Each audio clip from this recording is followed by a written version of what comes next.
लेकिन दूसरी तरफ प्रधानमंत्री नरेंद्र मोदी इसी ग्रीन एनर्जी वाले विजन से दुनिया को पावर का एक नया रास्ता दिखा रहे हैं। बीता दशक भारत के लिए एनर्जी सेक्टर की अनप्रेसिडेंटेड ग्रोथ का रहा है। खास तौर पर ग्रीन एनर्जी को लेकर भारत ने वो कर दिखाया है जिसकी कल्पना तक मुश्किल थी। बीते 10 वर्षों में करीब $70 बिलियन यानी 5 ट्रिलियन रुपये से अधिक रिन्यूएबल एनर्जी सेक्टर में ही इन्वेस्ट हुआ है। इससे पिछले साल ही क्लीन एनर्जी स्पेस में 10 लाख से अधिक जॉब बनी है।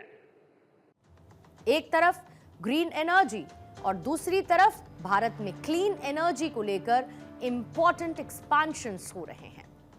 भारत ने वित्त वर्ष 2025 और 26 में नॉन फॉसिल एनर्जी पोटेंशियल में एक रिकॉर्ड वृद्धि दर्ज की है। भारत में non fossils capacity enhancement 31.25 gigawatt record हुआ। इसमें 24.28 गीगावाट सोलर कैपेसिटी शामिल है।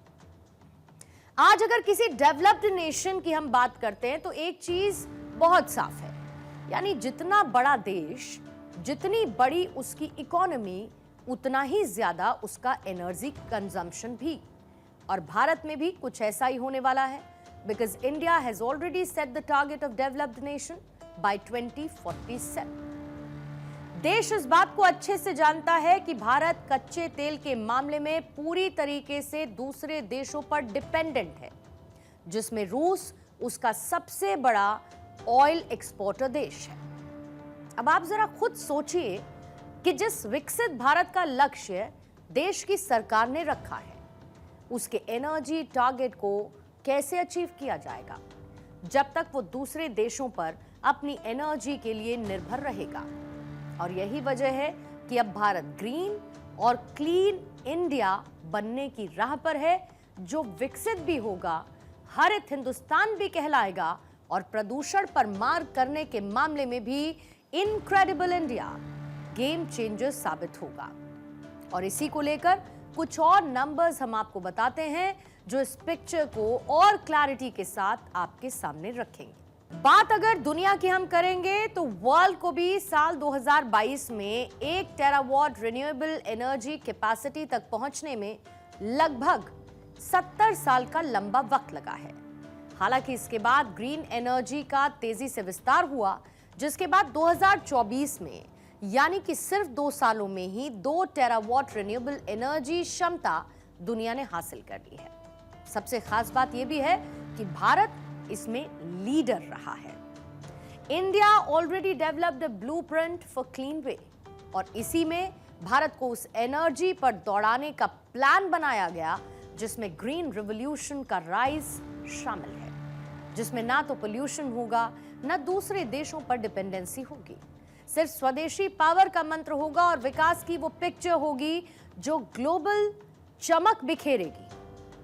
आपने कुछ वक्त में इस बात को महसूस किया होगा कि भारत अलग अलग देशों से समझौते कर रहा है, मल्टीलैटरल वेज अपना रहा है, और इन समझौतों में जो कॉमन फैक्टर है उसमें क्लीन एनर्जी का एक बड़ा वॉल्यूम शामिल है। अभी हाल ही में रूसी राष्ट्रपति व्लादिमीर पुतिन भारत दौरे पर आए थे, और उनके इस दौरे में रूस के साथ भारत ने एटॉमिक एनर्जी पर भी एक इंपॉर्टेंट अग्रीमेंट किया।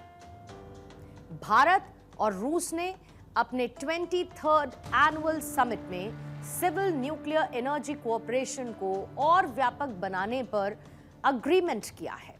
यानी भारत और रूस ने परमाणु ऊर्जा के क्षेत्र में एक बड़ा और रणनीतिक समझौता किया, जिसका मकसद है भविष्य की जरूरतों के मुताबिक परमाणु ऊर्जा तकनीक में साथ मिलकर पार्टनर्स बनकर काम करना।